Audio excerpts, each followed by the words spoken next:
who have been some of the great tenors that you remember listening to that you've just loved? So, my hero, I guess, if you want to call it that, is Enrico Caruso, a Neapolitan tenor. And my dad had boxes full of records that when I was about 10 years old, I decided I was going to clean, and I used Ajax. Do you know what Ajax is? Yes. You scrub pans and this. I cleaned his records, the vinyl records, with Ajax to make them nice and spotless. Of course, I ruined his whole collection. I almost died from that experience.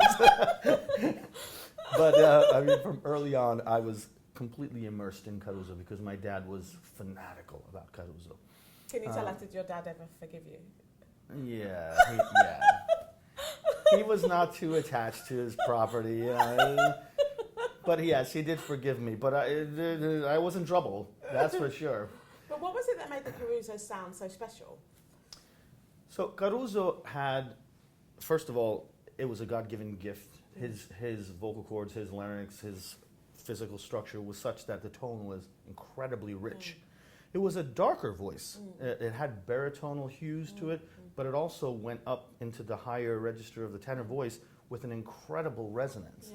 And so that distinguished him, but most of all, it was his expression.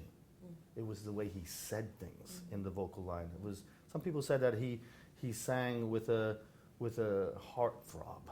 Something, it would pull your heartstrings to hear him sing. That's the kind of gift that you cannot learn in a studio. That's a gift from God, that you learn how to transmit emotion, the human experience, human truth, if you want to call it that, through your voice. You become almost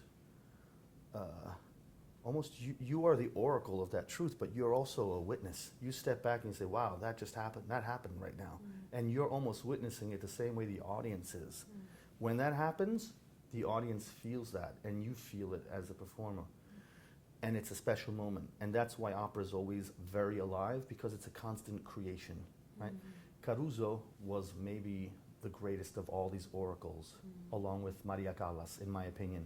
They very special artists that even when you hear them on records, you can't help but start crying because you can still hear the reverberations of these emotions through their voice.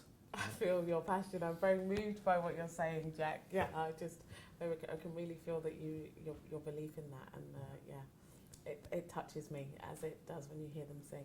So thank you so much. Yeah, I really appreciate you being here today, and it was wonderful talking to you. Thank you. Thank you. My pleasure. You too.